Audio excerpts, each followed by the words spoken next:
It looked like somebody was bent over and had their head in the window of the deer blind, and it either heard me or smelt me, and he pulled his head out of the tent and stood straight up, and that shocked me.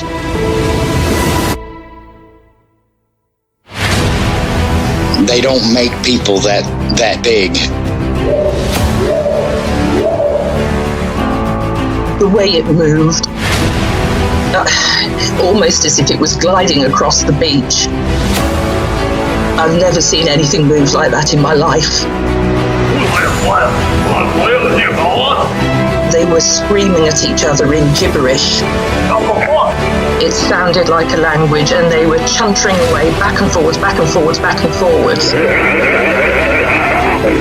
I know what a bear looks like, and there is no way on this planet that what I saw were bears.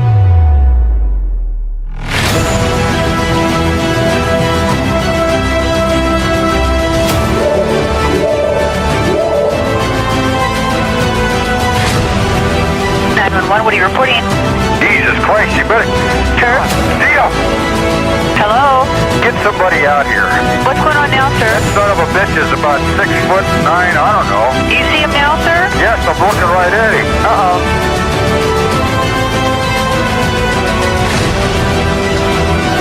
Hi, this is Ian on the eastern shores of England. You better believe it. All around the world we're listening to Sasquatch Chronicles.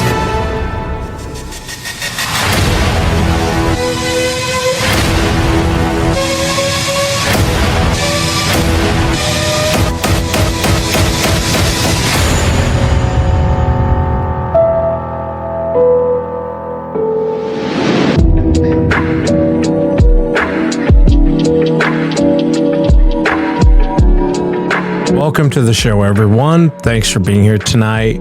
We will be speaking with Matt Parrish, who comes to us from Texas.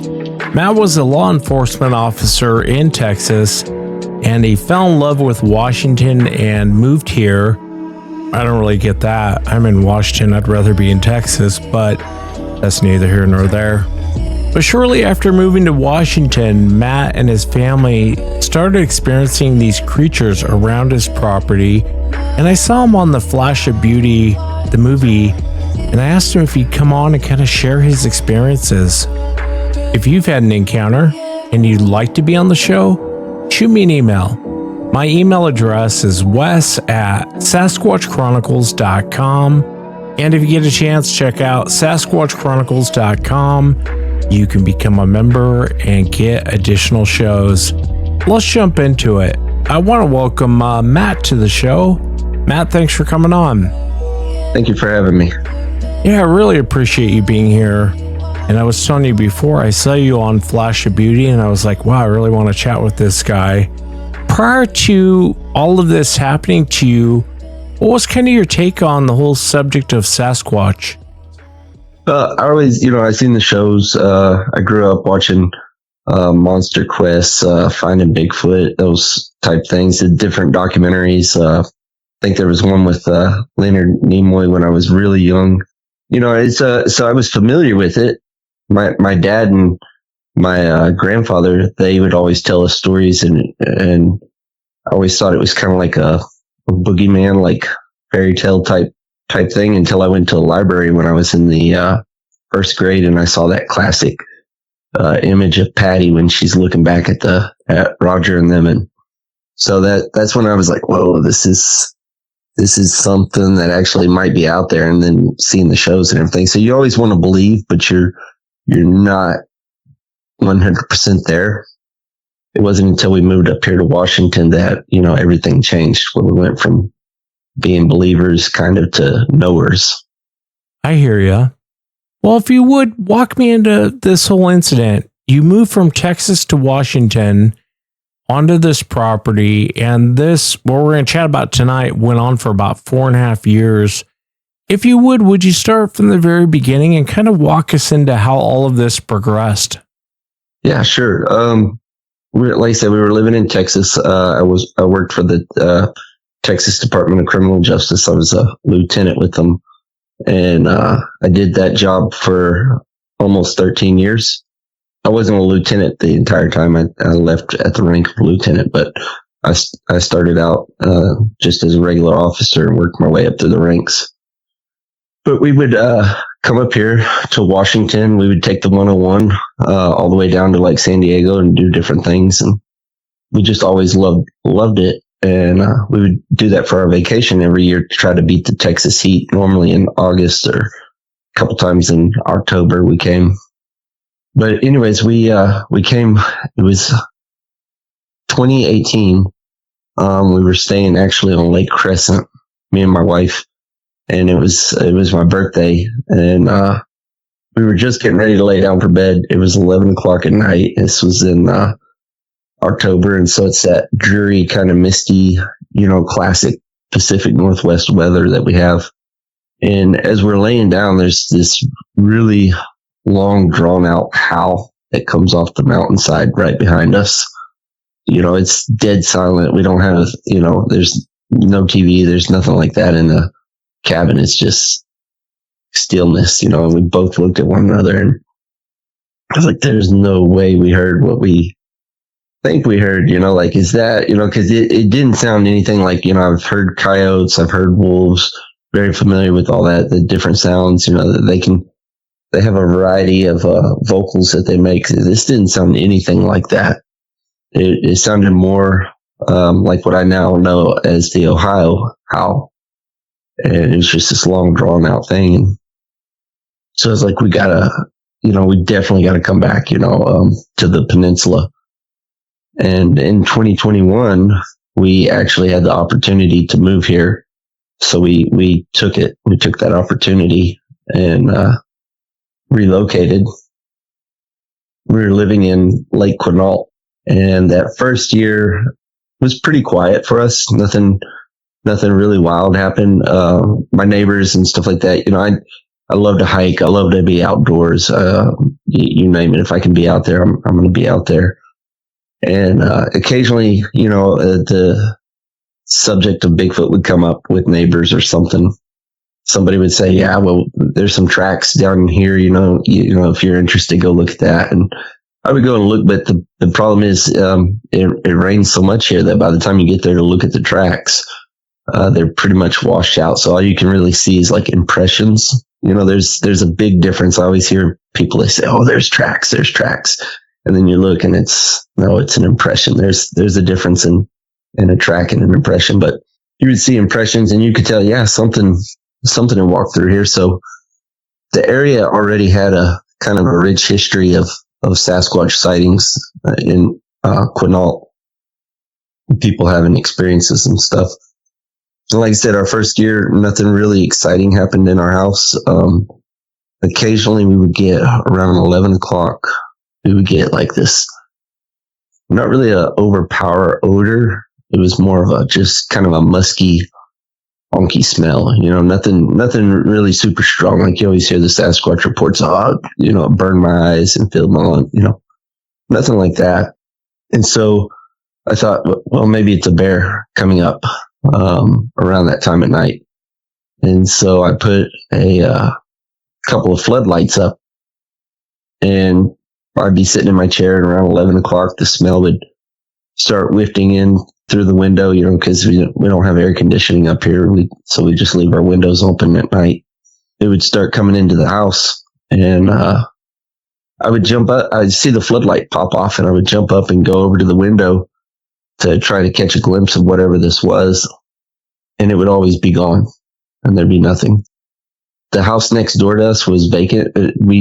Where we lived at, there's 5 houses on a 30-acre property. And the lodge that is there on Lake Quinault, the Lake Quinault Lodge, ran by Airmark. At one time, they were renting those houses out and using them as employee housing. Well, they'd stopped doing that, so that whole area was vacant. There was nobody living in them. And the house next door to us was maybe 15 feet, but it had been pretty trashed out. Seasonal employees had partied in there and ran it down, and things were broke and stuff. It was pretty bad shape, pretty sad. But occasionally we would be laying in bed and we would hear like like something bang on the side of that house. And, I told my wife, I said, it's probably, because it'd be like 1, 2 o'clock in the morning.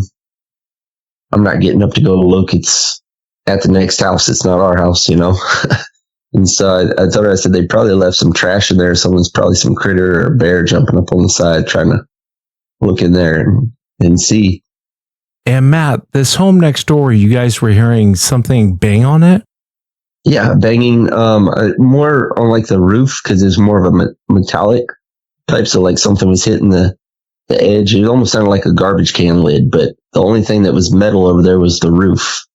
And so I figured, I said it could be a wide range of things. It could be something jumping on the side of the house that sounds like that, or, maybe a limb falling on the roof. I don't know, but it would be loud enough. It would wake us up out of our sleep.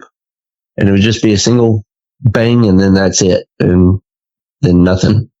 But there wasn't always a smell when we would have like the bang sound next door. So I didn't really associate it with anything. I just kind of it's a loud bang sound, and so yeah, that happened that first year. Then my wife, she ended up getting pregnant at the end of that year, and so we needed a bigger house.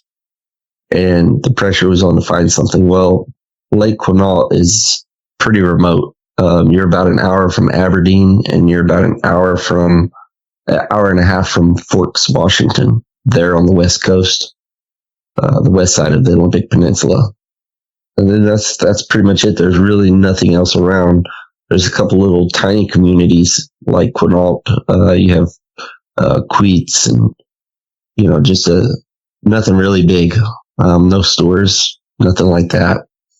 So, housing is pretty difficult to find out there, especially since you're surrounded by the Olympic National Park and the National Forest. People aren't obviously building in there. So the house next door was available, but like I said, it was really trashed out. That was really my last option to move in there, last resort. But we ended up taking it. We got in there and we started cleaning up, and it was pretty bad. Honestly, if it were up to me, I would have just burned it to the ground and start over. We were in there for about a week, and this house on the property actually sits right up along the tree line now. So we're right next to the forest, and then there's nothing going all the way to Forks. It's just national park and national forest. So we're cleaning it up. We get it decent. My dad and my stepmom decide that they're going to fly up and visit us after we'd only been in there for a week. And when they arrive, the first thing, my wife, she was pregnant and she was craving some of the southern foods, southern comfort type stuff, a lot of Cajun food that we eat from the South. And she was wanting something like that. So my stepmom made a big pot of seafood gumbo, and we were having a good time. We had all the windows open. This was late June. We sat outside till around 11 o'clock at night. And when we finally decided to call it quits, we let my parents sleep in our bedroom. Just, that's just the way we were raised, let them, just a hospitality thing for any of your guests. So we let them have our bedroom because it was nicer, bigger bed. We had just put a window unit in it. We had another window unit ordered for my daughter's room that was coming. So yeah, it was just more, we felt like they would be more comfortable in there. And we took our daughter's room, which is right next door. Both of these bedrooms are right on the side of the house that face the tree line. And my daughter, she ended up taking the couch in the living room that night. And so my parents are in our room, and we're in our daughter's room, and we got the bedroom window wide open because we don't have a window unit in there yet.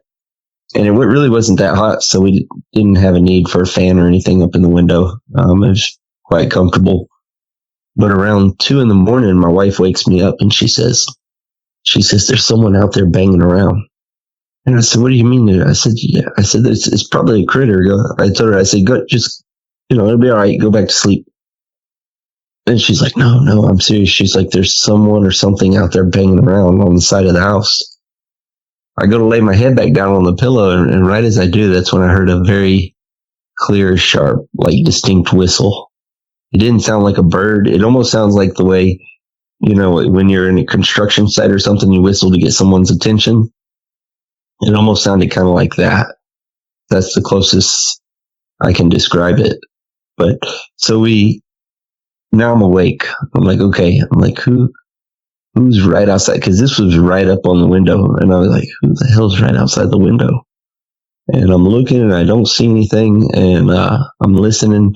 And then I hear it start to walk away from the window. As it's walking away, I noticed, because the grass is kind of crunchy, it's late June. Like I said, they hadn't had any rain for a couple weeks. And, but as it's walking away, it definitely almost sounds like the way you or I would walk, so something bipedal. So I'm like, and then it fades off and I don't hear it. And I laid there for about another 45 minutes, trying to hear if it was coming back or not. And it never did. I ended up nodding off, going to sleep. Well, I get up the next morning.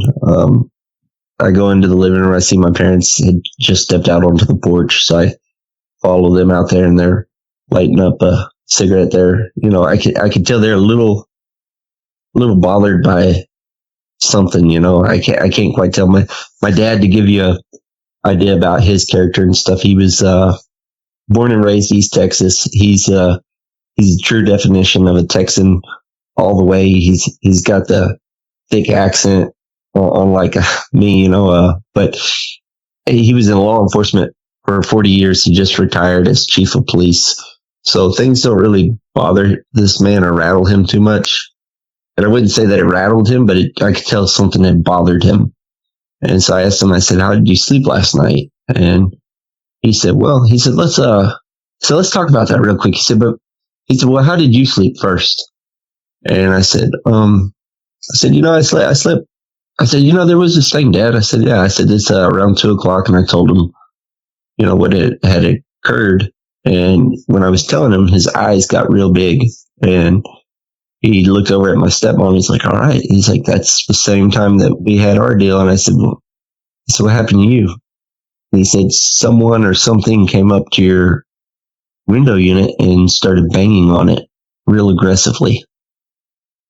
And he said it sounded aggressive because it was just a rapid pow, pow, pow, pow, on the metal there. And so I asked him, I said, let's walk over there and let's go look at it. And so we started headed over there to the corner of the house. And the first thing that we noticed was that there was these big impressions in the grass.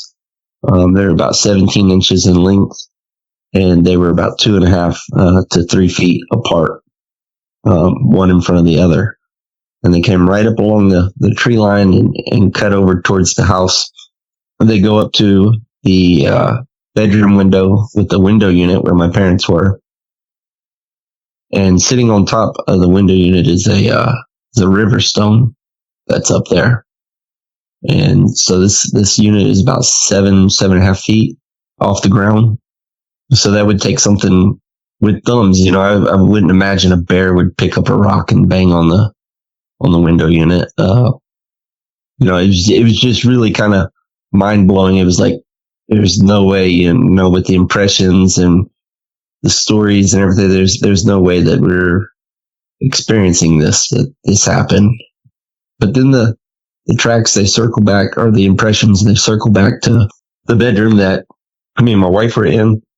And then they flip around, they go back towards the window where my parents were and carry on around the back side of the house all the way to the opposite side of the house. And on the opposite side of the house, there was a kind of like a laundry room, but I think at one time it was a sunroom or something, because it's all glass pretty much. And in there it was where we kept our garbage, and in that garbage was all the shrimp peelings and everything that my stepmom had, from cooking dinner the night before. And these impressions, they stop right in front of the window where that garbage is. And right above the garbage on the window, there is an impression of what looks like a forearm, but it's massive. It's way bigger than a person's forearm. What's going through your mind at this point, Matt? Are you thinking some guys coming up to your home in the middle of the night? Well, I'm trying to, be rational and try to reason out, process of elimination. A bear wouldn't do this. This is, my neighbors wouldn't do it because I have just a widow down the road at the dead end, because we lived on a dead end street. And then her mother lived on the other side, and she was like in her 70s and her mother was in her 90s. So I'm thinking we didn't have anybody in an Airbnb down there at the time, because there are quite a few houses down there, but there's only about 5 or 6 of us that live down there year round, and they're all over 50. So I'm like, they're not, and I knew them pretty well, I didn't know them great, but when you live in a place like that, where you're pretty much isolated, especially in the wintertime, you really learn your neighbors really well, and you kind of all depend on one another to get through the winter. Hey, I'm running into town. Is there anything you need? That type stuff, or hey, I need some wood chopped. Can you help me? So we all kind of pitch in to get through winter. So I knew them well enough to know that I didn't believe that they would pull any kind of prank or anything like that, especially knowing that I have guests over at my house. So I'm thinking, like this can't be, but this is, it looks like Bigfoot. Like a Sasquatch came up and paid us a visit last night. I couldn't explain it any other way. And like I said, we saw the impression of the forearm, and it had already dried by the time we seen it on the window. So it wasn't like this greasy, oily thing, you always hear about. It was just like wet hair that had been, through the bush, and then it was just kind of pressed on it and made that little impressions of strands and stuff. And you could kind of see the individual hair strands in some spots, but and then the impressions they carried back on down to the street, and that's when we lost it. So I was like, I know there's Sasquatches in the area. Just listening to the locals and hearing all the stories, and it only makes sense that it'd be a matter of time.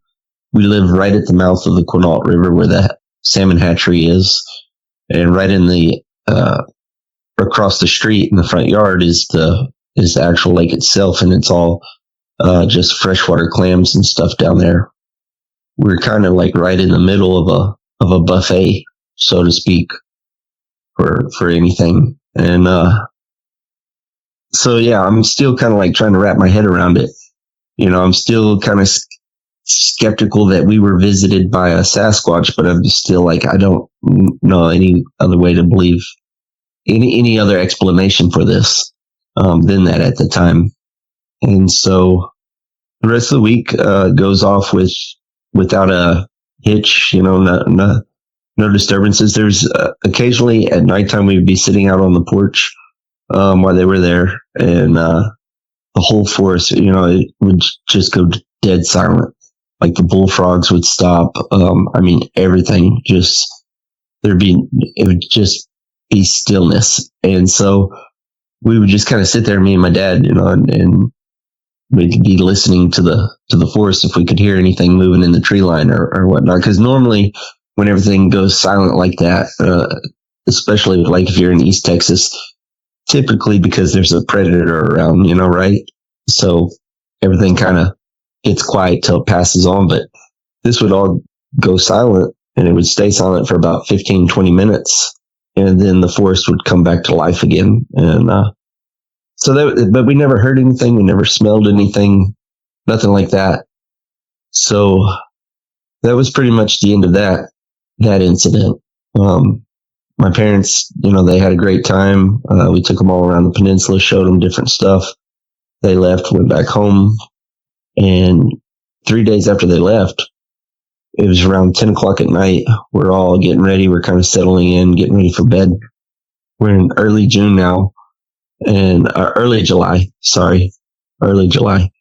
And my daughter, she's in her room, getting ready, fixing to settle down. She was 7 at this time, and I go to the kitchen to get a glass of water. And like I said, this house, it was a party house. You know, it had been pretty trashed out pretty badly. And so we had to do a lot of fixing up and fresh paint and flooring and things like that. But one of the things was the kitchen window was busted out.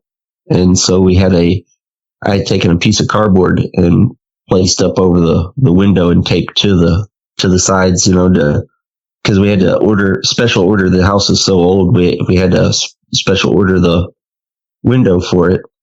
And we'd only been there for a week. So we were waiting on that.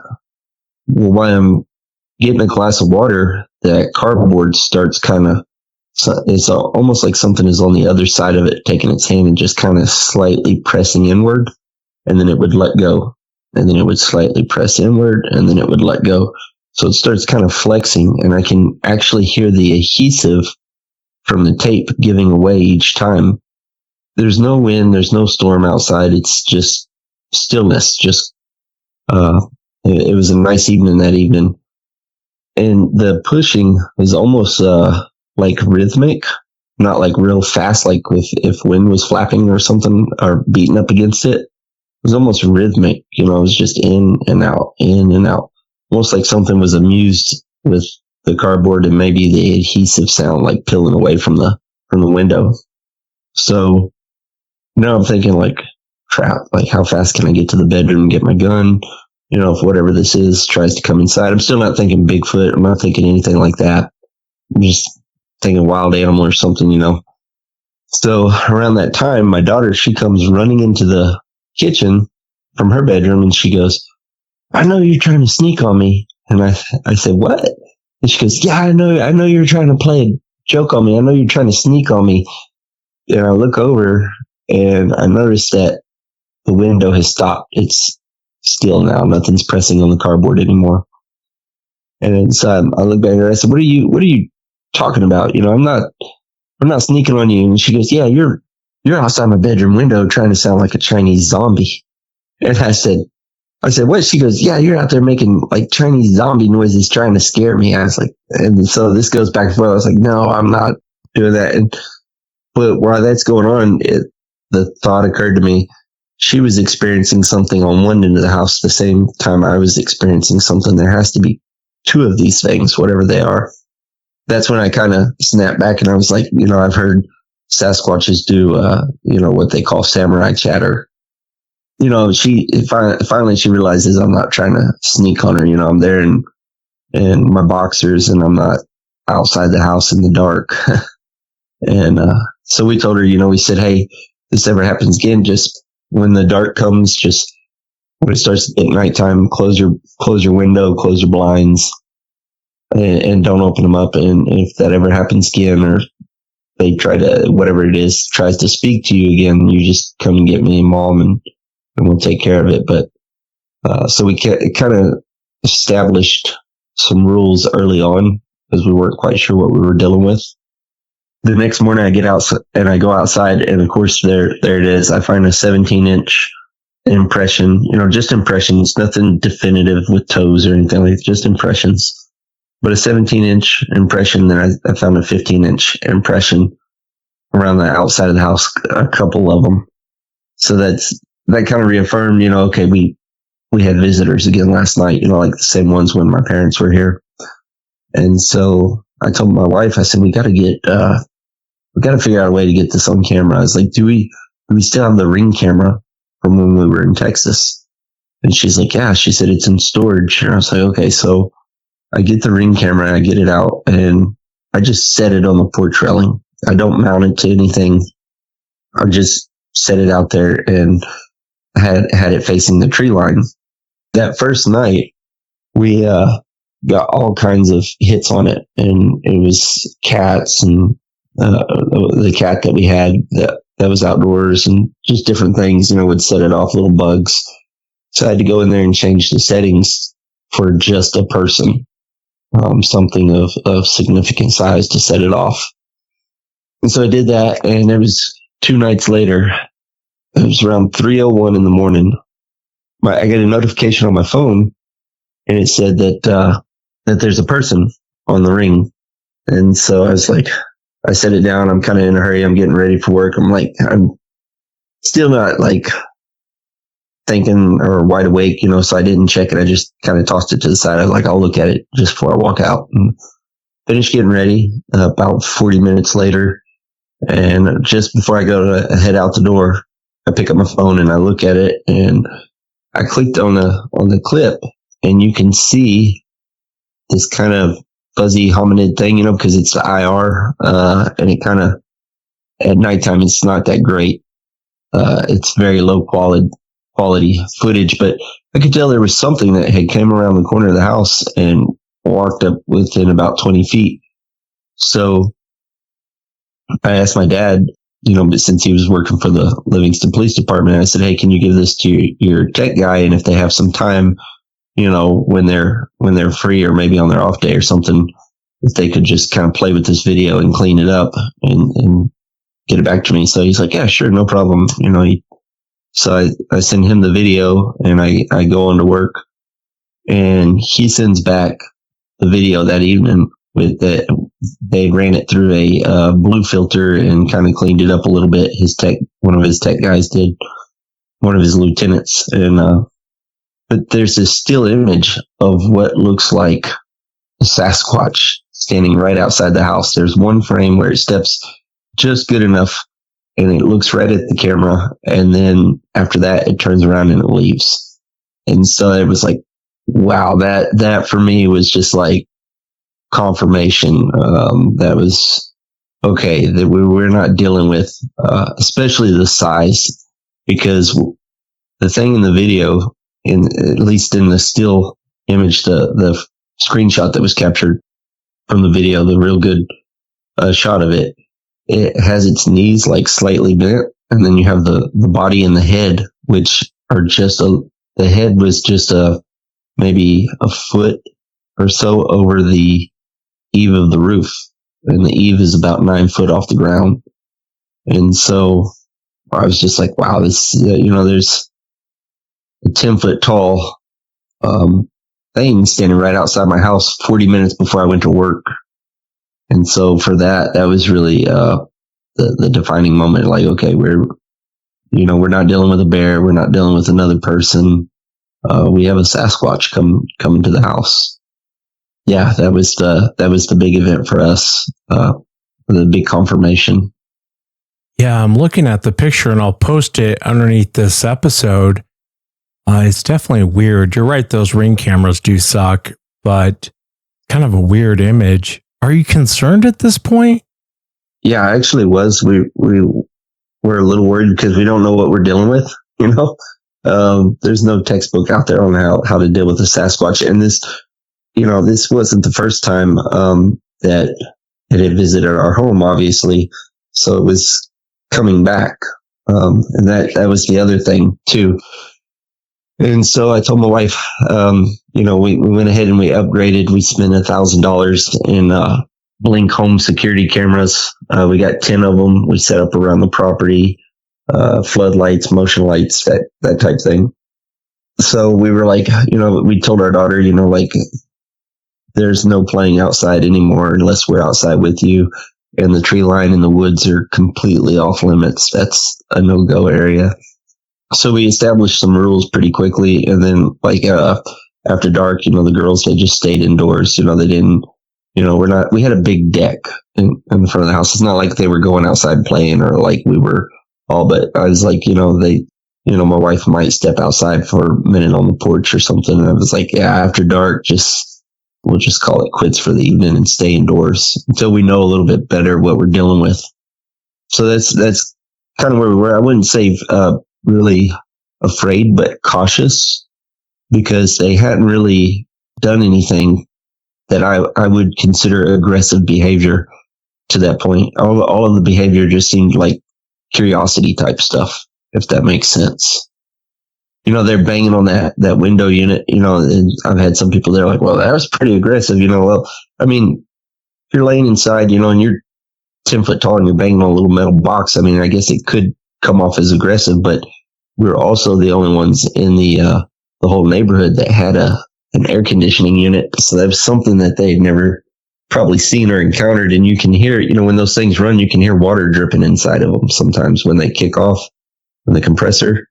I figured that maybe it was just more curiosity, like, hey, what the hell is this thing? Why they got it in the window? They're probably more familiar with like box fans and stuff being in the window, and then just the talking and stuff and the pushing on the window.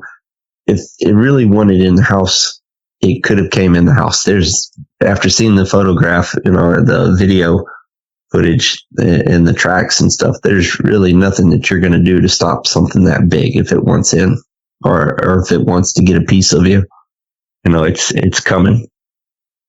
So I just took it as more curiosity type behavior than anything. But we did establish some ground rules pretty early on as to how we would deal with these things.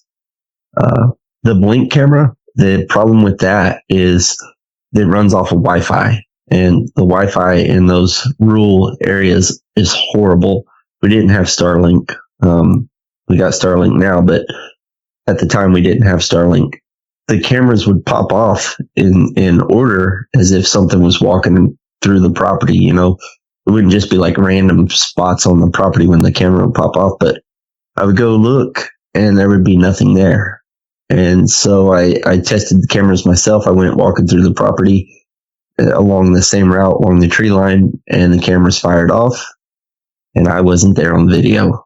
And so there was a delay. The motion sensor and the IR are separate from when the video, it triggers the video.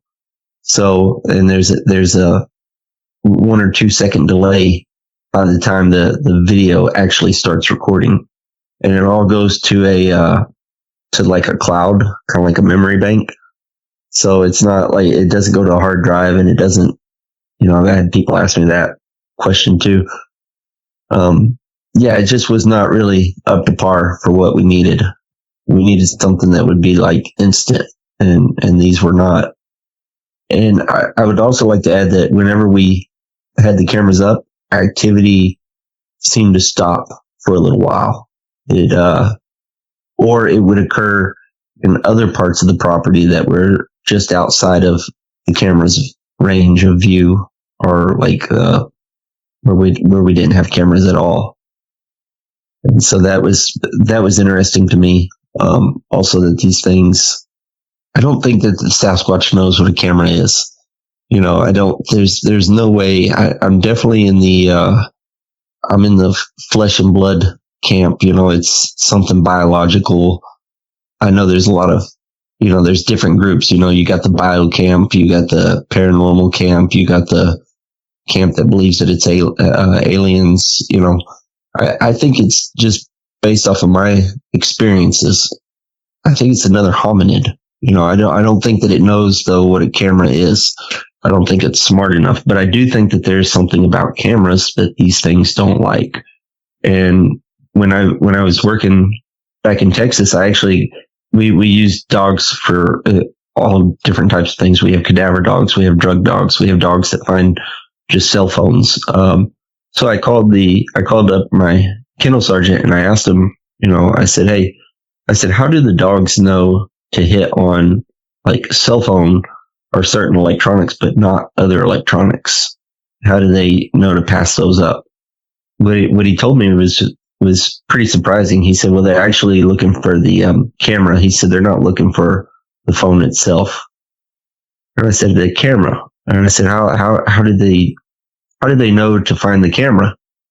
And he said, there's a chemical that they use to train the dogs called nobium oxide. He said, in this it's a chemical that's used in the processing chips of most cameras, game cameras, home security cameras, anything like that. And he said that's what the dogs are actually after, is that chemical scent.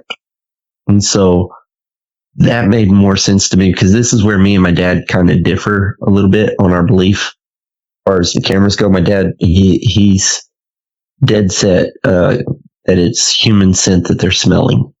And I'll agree with that. Out in the forest, absolutely. I believe that, but the Ring camera I had was sitting on my porch, and this thing comes around, and it kind of looks like it's doing something to the side of the house, and then it gets within about 20 feet of that camera, and it stops and it looks at it, and then it's game over. It leaves. And so there's human scent all around my house, my yard, my property. I got stuff out there. I don't think it was human scent that it detected with that camera. I think it was a chemical scent. And that's what's, maybe I'm not saying that it's that specific chemical, but, we know that like sharks are sensitive to electronics. We know that bears can smell certain things for great distances, so on and so on. It's not unreasonable, I think, to kind of have a theory that there's certain chemical smells that maybe act as a natural repellent for these things. It's just a theory out there that I have. But yeah, so we had that. We put the security system up. What was funny was, when you live in those rural areas here in Washington, you experience a lot of power outages in the wintertime.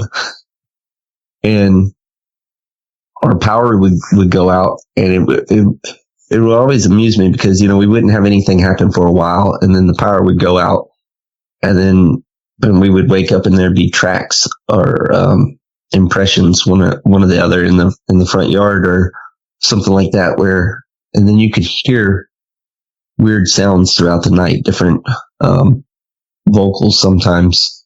I wouldn't say chatter. I never really heard the chatter. I heard it one time in the 4.5 years that we were there. My wife and daughter, they absolutely heard it a lot more than I did. Typically after I left to go to work, or when I wasn't at the house, they would hear it. But the one time that I heard it, it sounded like almost like I couldn't really make out what they were saying. I couldn't make out any syllables or anything like that. It was almost like two drunk guys, my interpretation, like two drunk guys coming out of a bar, how they're kind of like hanging on one another and just had a good time. They're leaving for the night. And it was from a distance, and it was coming up the road from the dead end. And it got to our property, and then I could hear it a little bit better. And to me, a lot of people say samurai chatter and stuff like that. It sounded more like tribal language, kind of very similar to the languages that you hear in the Pacific Northwest from the tribes. And I think that's maybe they definitely have their own language, but I think that maybe it's somewhat mimicking Native American language. I don't know. If you listen to the Quinault people when they speak to one another in their language, that's what it kind of reminded me of. But as it comes up beside the house, it's they're just kind of chattering away, but they start getting quieter and quieter as they get closer to the house. And when they got up like right beside our bedrooms, they just went dead silent. And then, of course, the next morning we go out and we find impressions or tracks out there. And so I was like, okay, that's how I kind of attributed those vocals. If I found other evidence of them being around, things, maybe something moved or maybe a tree break. We did have along the property, on the edge of our property, we did have probably, I would say, every 50 yards or so, we would have a tree break, but it wouldn't be a big, massive limb that was broken, like one that's like as thick as your forearm. It would just be these little limbs that were maybe 1 or 2 inch in diameter, but they'd be twisted and then bent downward. They would never just be a clean snap. After a while, I kind of took it that was kind of a like a boundary, like, okay, this is your side of the property, but that's our side. So that's kind of the way I took it. And then I had a native guy. He told me that it was actually an elder with the Quinault tribe. he told me that it was actually a marker for other Sasquatches to let them know that they'd passed through there. And so I was like, oh, that thought never occurred to me either. That's pretty interesting.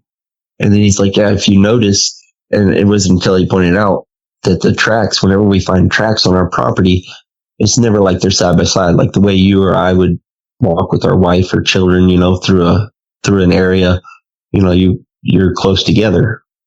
But these things, they tend to spread out. You might find tracks right here that are of a 17-inch, but like the 15-inch individual, we would find their tracks 20, 30 feet away on the property. So it's like they always kept space between them when they traveled.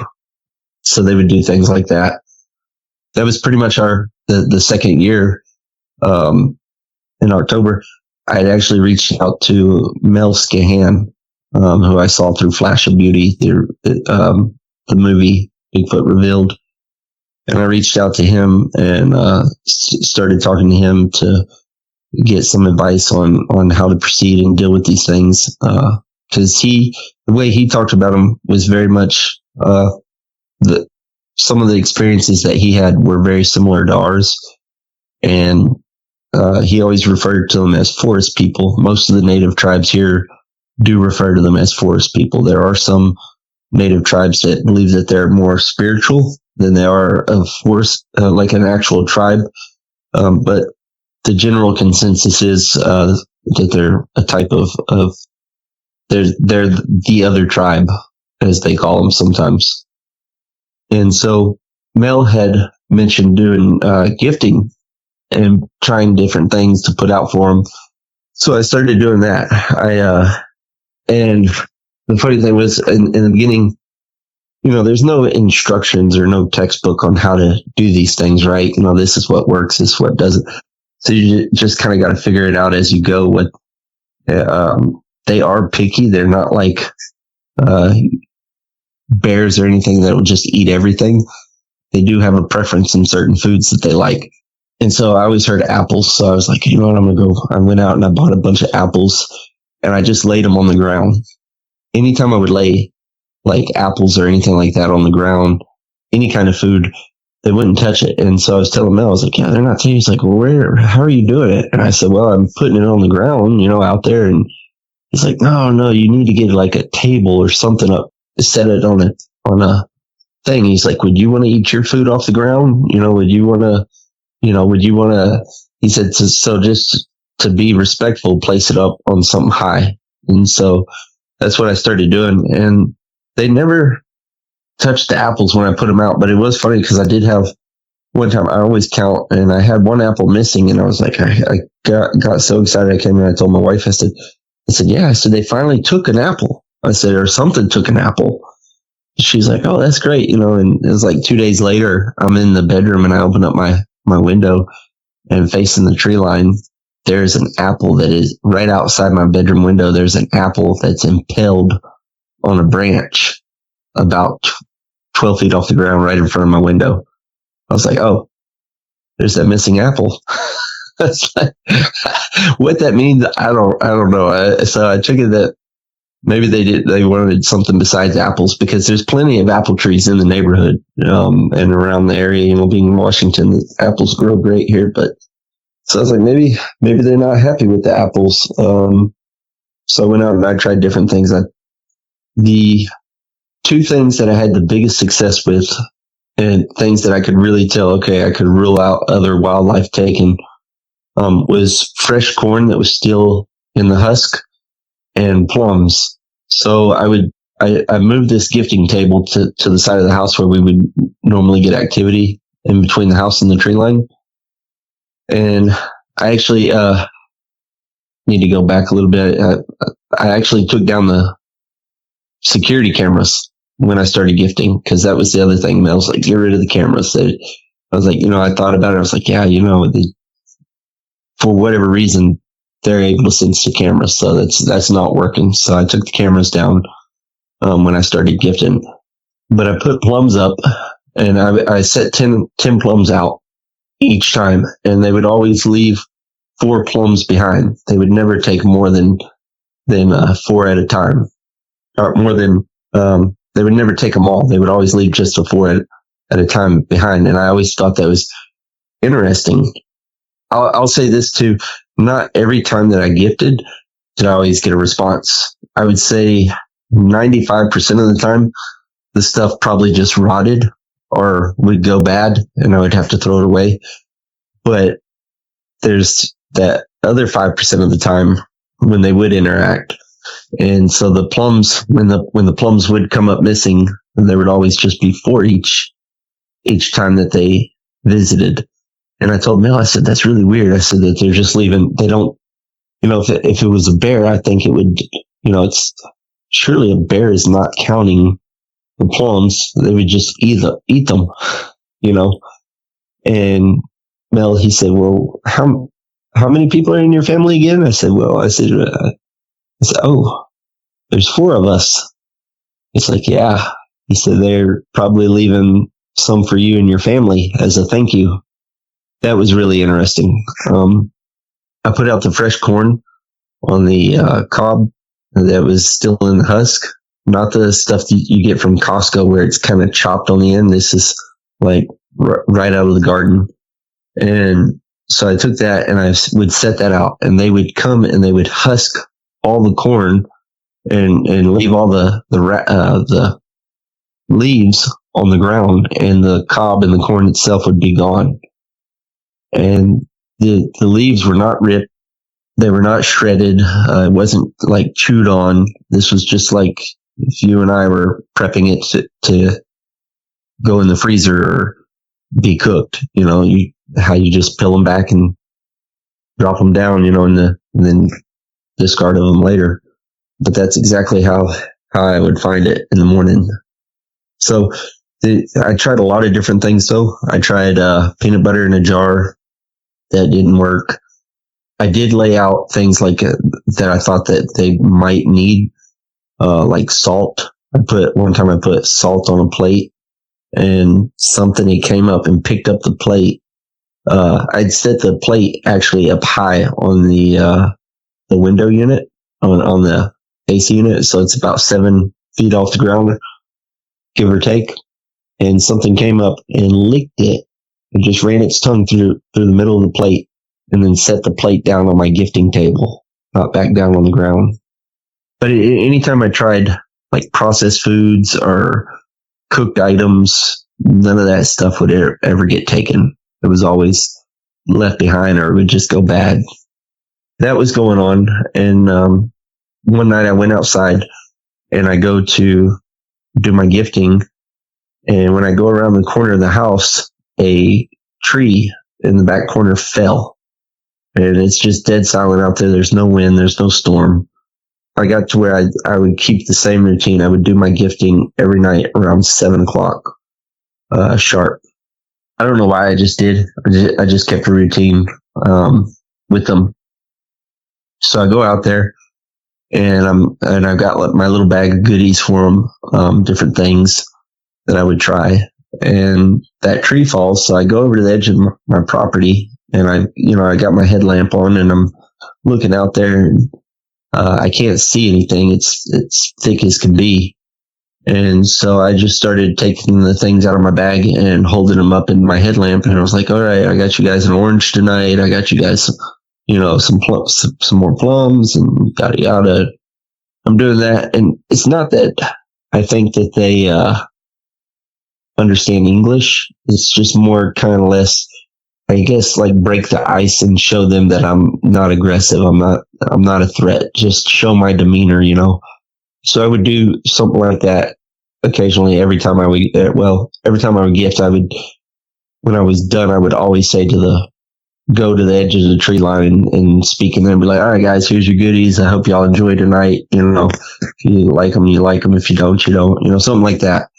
And then I'd walk off. But anyway, so I was doing that and I put everything back in the bag and I go over to the table and I've got my back to the tree line and I'm taking everything out and I'm arranging it on the table and getting ready to take pictures of it and all that good stuff to document.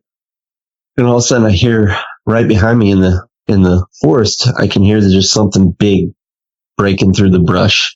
and it's just coming up, and it's coming fast. And so I look over my shoulder, and there's two red eyes looking right back at me. I remembered I had my phone on me, so I pulled my phone out and I started recording. So I got the whole event on video. But in the video, I'm very calm. I turn around like, "Oh, how are you?" Because this was different. This was everything had at that moment had changed. This was the first time that they, I guess, felt comfortable enough when I wasn't inside the house to come close enough to have that type of interaction. And so it's looking at me, and occasionally it would look over to my right, to my left.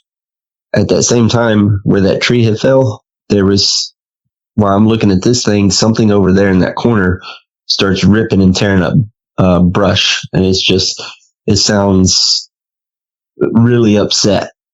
Like maybe it's trying to get my attention off of the one that's in front of me.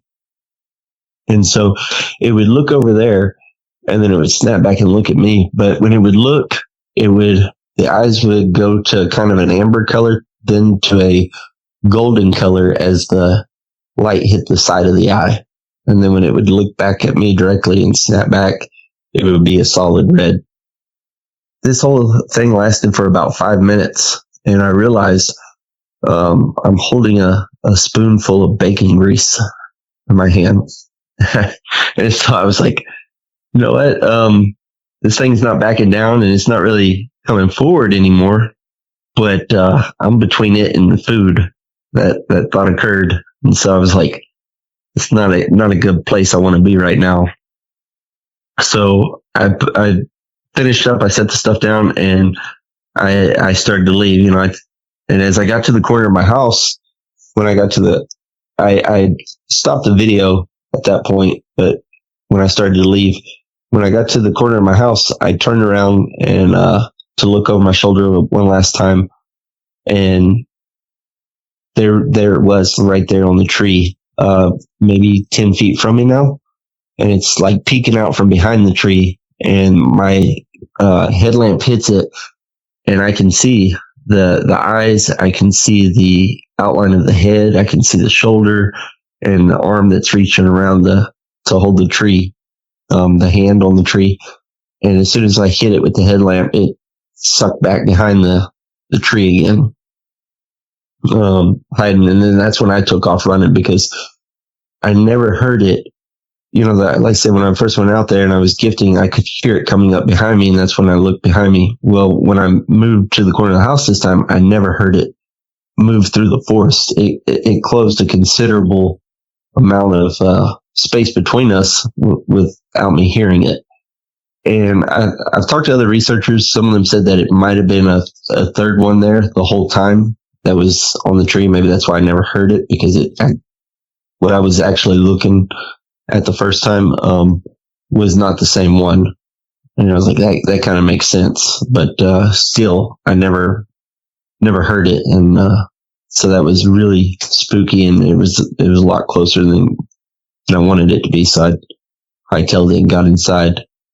The next morning, I went out there, though, and I went to that spot where the eye shine was, and I found a 15-inch half track. And there was a tree that was just like split in half. Like something had grabbed this tree and just split it right down the middle, right where it was standing. But I figured we did a little recreation thing, and the folks from Sasquatch Island came out, and we did a little recreation. We go down in there, and the ground drops quite a bit where that area is. And so we line up everything, and we determined through the recreation that it was about 7.5 feet off the ground in height, just based off the video and the little recreation thing that we did in the distance where I found the track and the split tree. So that was and all that's documented too. Actually, I can send that to you. I'll send you everything. I have nothing to hide, And after that, it seemed like everything had kind of changed with these creatures, with these animals, whatever you want to call them. They felt more comfortable. I would say it seemed like they felt more comfortable coming closer without us being in the house. Up until that point, they would do things. There was one time when I'd seen the floodlight had went off on the side of the house, and I'd seen it run beside the house. And so I go to that sunroom that I was talking about, and I was watching, and I was looking. I'd seen it ran into a group of bushes, but it's kind of pinned down because right on the other side is the lake. So there's really nowhere for it to go. And then something came up behind the house and slapped on the backside of the house. And that's when I spun around. And so they would do things whenever you would see them or catch a glimpse of them outside. They would kind of do things almost of two to try to distract you, to get your attention off the other one.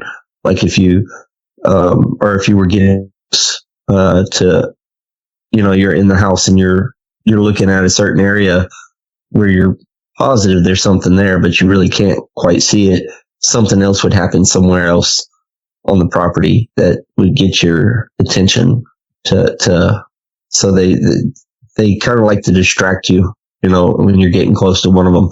So that night that I did the gifting, that was the first night that, other than the one in the corner tearing up the brush and everything, I think that was just maybe more mad at the other one. It sounded like I might have been dealing with a younger one. Like I said, it was only 7.5 feet tall from the recreation that we did. Having them in the spotlight, having them in the headlight, maybe that aggravated the others. But yeah, we just continued to have stuff occur off and on over the years. It was never predictable. I would say that it seemed like June and July were really good months when we could expect something, if something was going to happen. And then September, October, and November were also good months when stuff would happen. We would hear a lot of vocalizations in the wintertime, especially in like October and November. You would hear off the North Slope, you could hear things, screams and howls and stuff like that. There was one night shortly after the gifting incident when I was sitting in my recliner, probably like December, now right around December. I'm sitting in my recliner and I'm looking at watching the TV, and the way our house was, it was kind of an open floor plan. And my wife, she put blinds up and curtains up on all the windows except for the kitchen window. I asked her if we could at least leave the kitchen window uncovered so that way at nighttime, these things could kind of see into the house, just part of the house. They couldn't see the whole house. They could see the kitchen area, and they could see a very, very small portion of the living room. But the rest of the house was like off limits unless it was during the daytime. They got close enough in the tree line to see him, because during the daytime we would have the windows and everything open. So yeah, I asked her to do that, and she very reluctantly, she's like, yeah, she's like, that's fine, So my daughter, she's over there, she's doing dishes, and I'm sitting there and I'm watching TV, and I can see straight in there, and I can see her, and that kitchen window is like right in front of her, where the sink is. And so normally it's, when I looked in there this night, there was something different. I couldn't quite tell what was different, but I just knew that something was like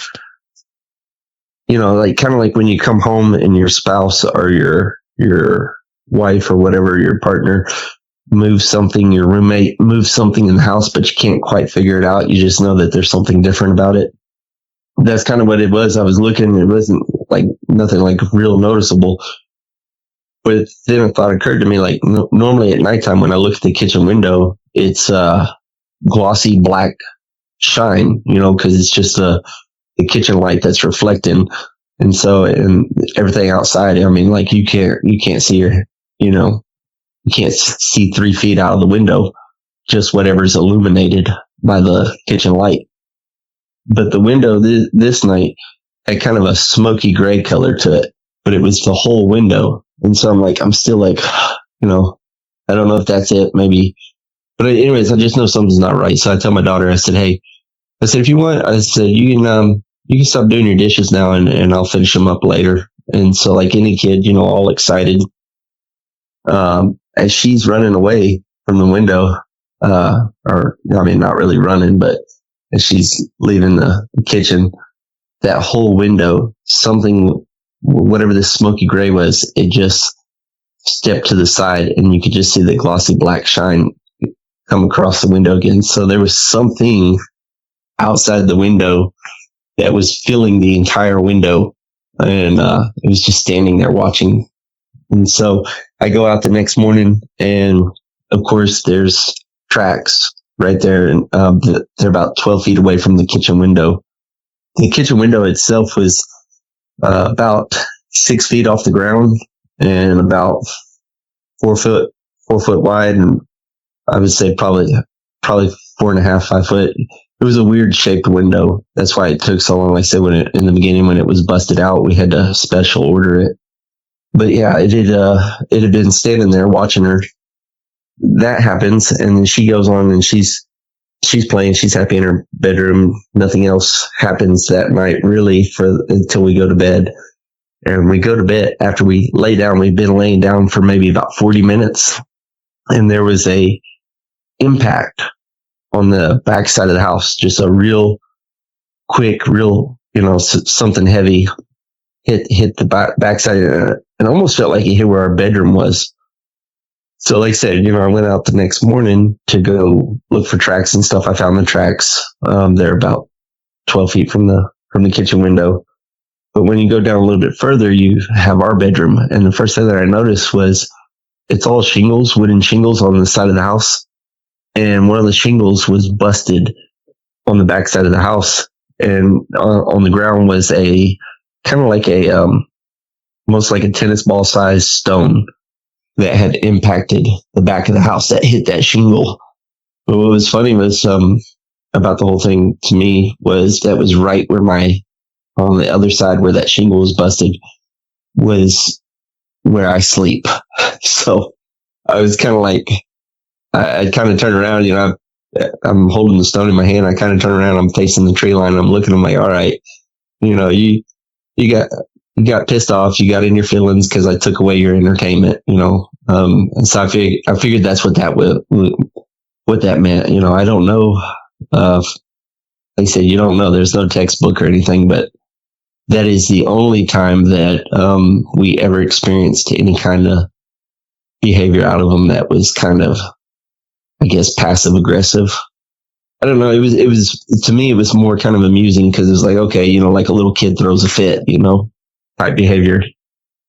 So yeah, we just had a lot of little stuff that would happen off and on over the years while we were living out there. We had, anytime we would have guests or visitors come and stay with us, it always seemed like the activity increased then. We would almost be guaranteed if we had guests to have activity. And so like my aunt, she's not a believer at all. She's, that's just like hocus pocus. That's, Bigfoot is the world of make believe type stuff. So she comes and she stays with us, and she's sleeping in our daughter's room, and she wants to have the window open at nighttime. We're telling her, we're like, yes, it's probably not a good idea. She's like, nah, y'all, it'll be fine. Y'all don't know. And I'm like, no, you don't know. So she's laying there, and around 2 a.m, she gets up and she goes to the bathroom, and she comes back and she lays down in the bed, and she can hear something walk up to the window. She's got her back to the window. She's facing the wall, and she can hear something walk up to the window, and she can hear it like press on the screen that's on the window and take like deep breaths, almost like it's not like a quick snort, like a bear, how they, that it was just the way she described it, but deeper than you or I would do it. So I asked her, I said, said, Aileen, I said, did you look over at the window? Did you bother to look over at it? And she said, hell no, I didn't look over at it. She said, I was too damn scared. I said, do you believe now? And I said, are you a believer? Is that what you're saying? And she said, I don't know if I'm going to say I'm a believer, but I believe you got something weird going on out here. So she had her little thing. We had two ladies that heard about our property through Mel, and Mel had, they were coming down to visit. They were going to a Bigfoot convention. They wanted to know if they could camp in our backyard.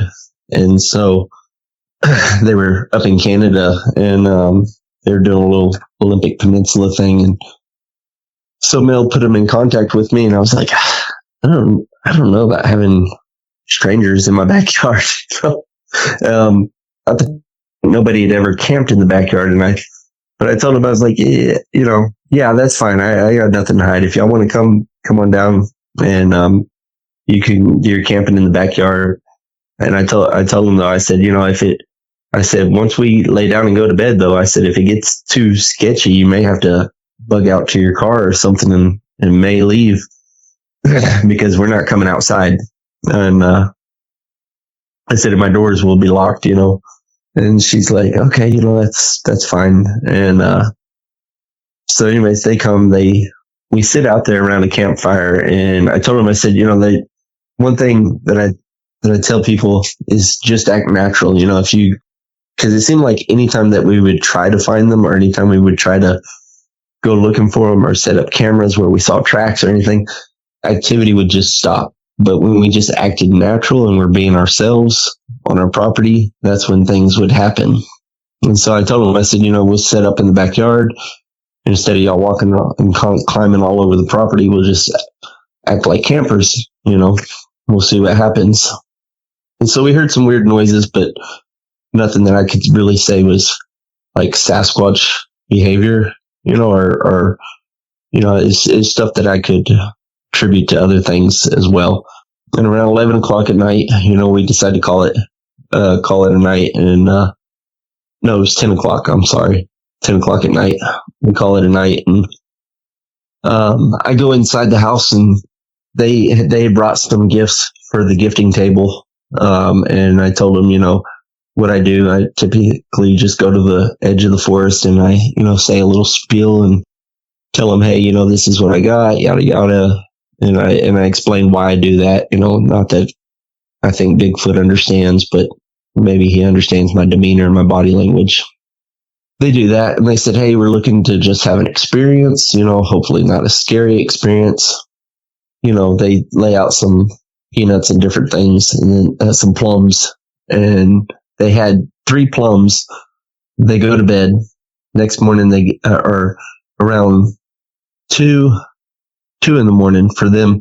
I think she said, I'll have to go back and look at my text message she sent me, but around 2 in the morning, the one lady, she got up to go use the bathroom, and when she is unzipping the fly to the tent, something big was right outside the tent. She said, it was just massive, and she could hear it as it ran past the tent. And when it ran past the tent, it ran past with such force that the wind kind of shook the tent a little bit.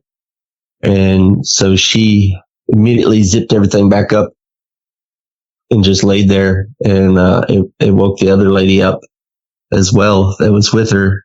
And this thing jumps into the forest and runs off through the woods. Well, the next morning they get up, and everything's gone from the gifting table except for the plums. There's 1 plum that's left. It took 2 of the plums, but left 1. And there was impressions. I wouldn't say tracks, but impressions around the tent and on the ground out there. So they were like, wow, they were like, thank you so much for letting us come stay at your house. I was like, y'all are braver than I am. I wouldn't sleep out there in a tent knowing what's out there.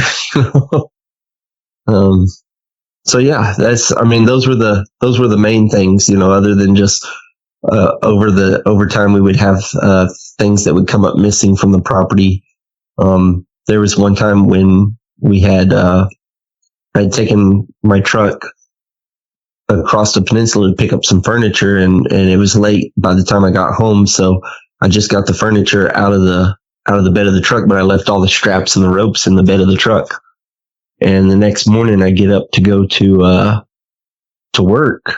And when I go to work, it's like 3 a.m, right? So you can't really see in the bed of the truck or anything. It's dark and I have no reason to look in there anyways. So I'm coming out for first break. And as I'm coming out for my first break, I notice in the bed of my truck, there's a pile of limbs and brush back there. So I'm pulling it out. I'm like, how the hell, what the hell, and I'm pulling it all out of the bed of my truck. And I noticed all my ropes and toe straps were gone. They were missing. And so I was like, I wonder if they, I said, I hope nobody gets tied up with that rope. I'm going to have a lot of explaining to do. But, yeah, so little things like that would occur off and on throughout nothing that you could say definitively or concrete, but it was just weird, how some of the things would occur. And I couldn't really attribute them to other behaviors of known things like bears.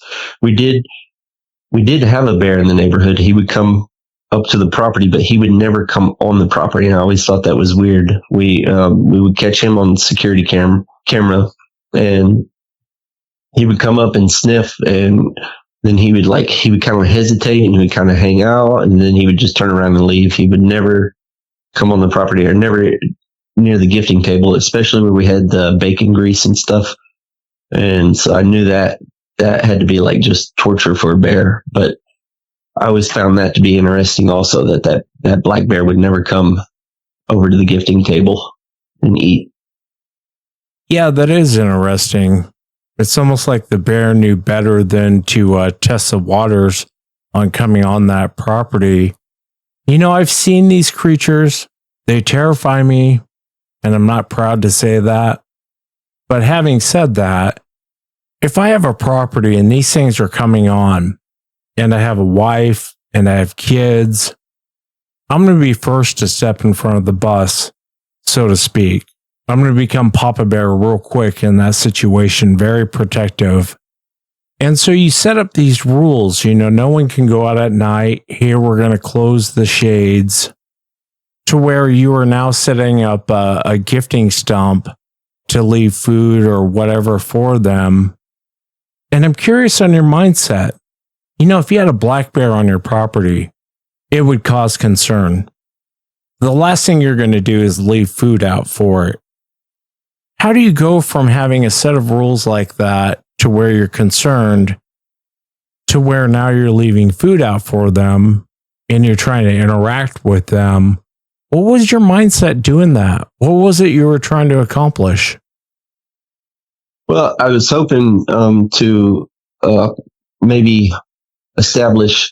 So I'd listened to a lot of shows, your show included, and I'd heard a handful of people. I can't remember. I think you did a show one time about a family in Oklahoma, maybe that's another show that had something similar. But I've heard of a handful of people who had experiences similar to mine, and so.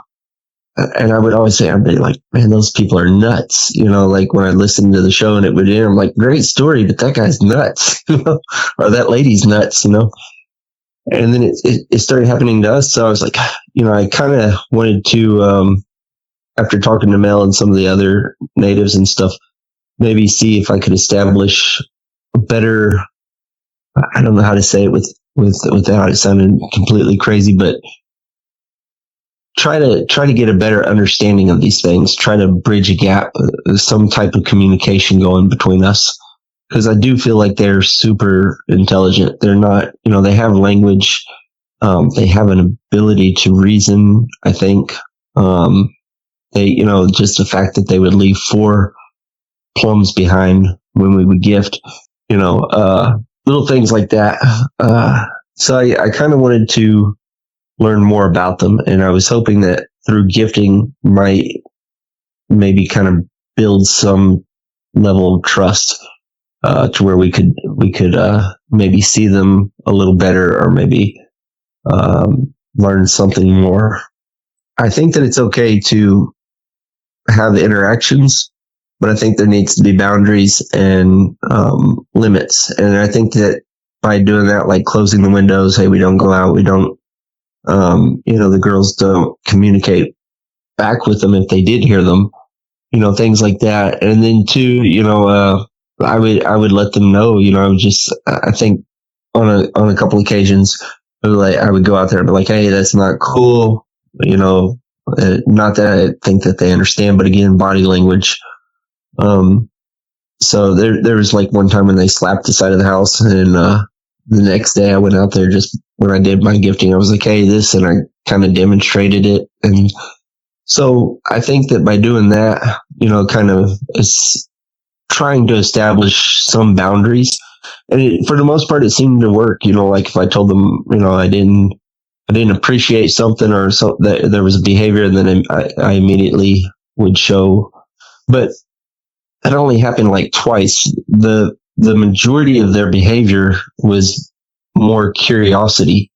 I never took it, and neither did my girls or my wife. We never took it as aggressive or threatening in any way. So we just felt like, okay, if we establish some rules by not doing this and this and this, then maybe it's okay to proceed. Of course, we were talking with other researchers, but again, there's no textbook, right? There's no way of knowing how this would go. I know that there was sometimes people say, well, gifting is dangerous, because they become accustomed to it. But there would be times where we would gift and then they wouldn't even take the gift, and they would but we would see the tracks or impressions around the house in the morning.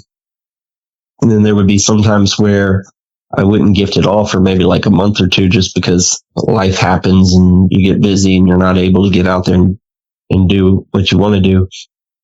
And so we never experienced any type of passive aggressive or any type of aggressive behavior for not gifting, I should say. I think that in different parts of the country, from what I've read and from what I've studied and seen, it seems like behaviors can vary. But out here, it just seemed like, if we had it out there for them and it was something that they liked, they were like, cool. I do know that there was a couple times when I went for a period of time without gifting, like 2 or 3 months. There was one time where there was like I come around the corner one day of the house, and there was actually like a basketball sized boulder sitting on top of the gifting table. So I called up my friend Mel, and I was like, hey, how do you interpret that? He's like, they probably want more food. So I was like, okay, guys, I'll get you something, I'll put something out tonight.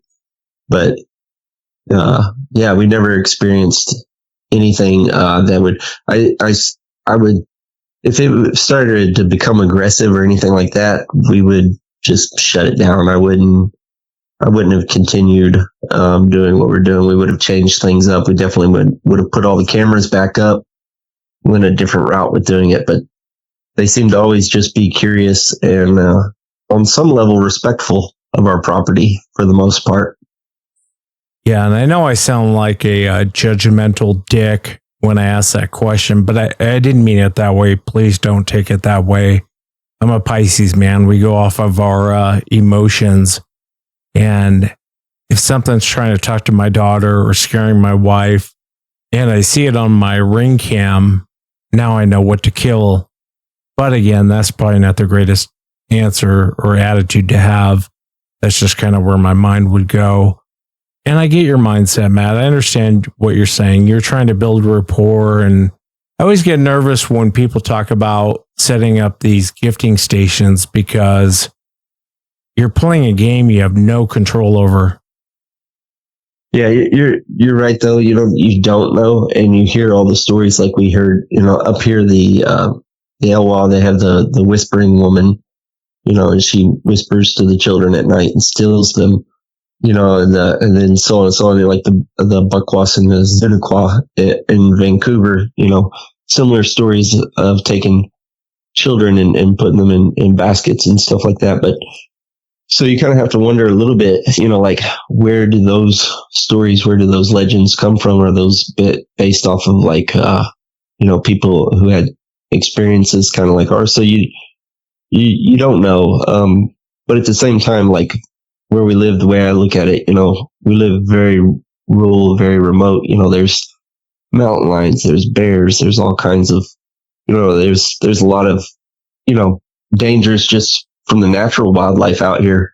And so, you just take your precautions, you be careful, have an open mind. If it seems like it's going in a direction that you don't want it to go, there are things that you can do. I think that, like putting up cameras for one, because that, for whatever reason, that seemed to work.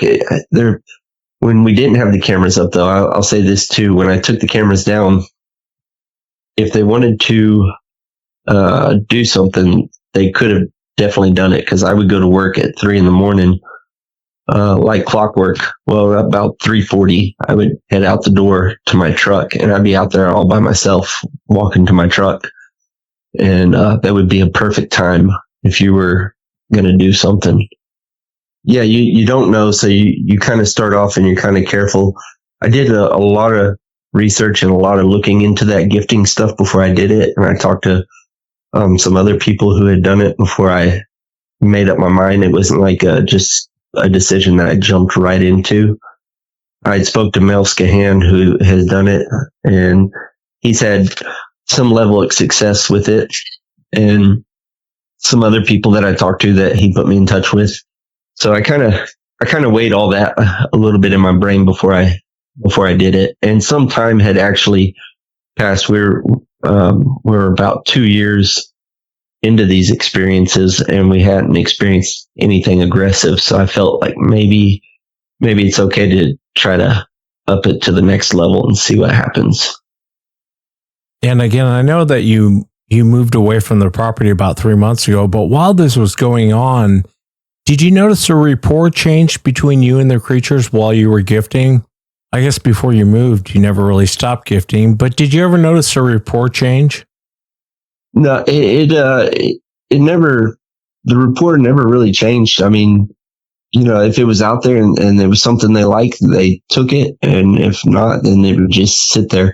And I will say there were some times, like plums, I would have the plums out and we would find tracks on the property, but the plums were never touched. So it's like I said, 95% of the time, they didn't really take anything off the gifting table. But there's that 5% of the time where they would go, oh, you know what, tonight, I guess they were feeling it or something, so they would take it. But other than that, no, we never experienced anything other than the rock, being placed on the table when I would go for some time without being gifted. I know that little river stone that I talked about banging on the air conditioning unit. One thing that I didn't mention before, I don't think, was that the river stone, we would take that away, and like I kept it. I took it inside the house, but another river stone would be put up there. So like we could, if we moved the river stone or put it on the ground there, it may go 2 or 3 weeks without anything.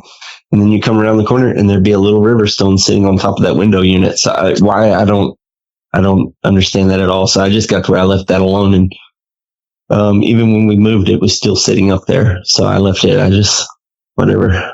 But yeah, I appreciate you sharing that, especially leaving the boulder on the gifting stump or the gifting table. That's kind of weird. And you kind of alluded to it earlier. Not really alluded. You kind of said it, that you think it's more of a hominid.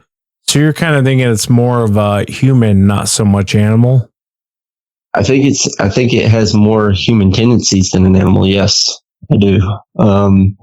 It was funny that this very question came up the other day at work. I work for the state of Washington now, and I got back into doing what I did back home. But some guy, he said, I don't believe in Bigfoot. He said, you really believe in all that mess, Parrish?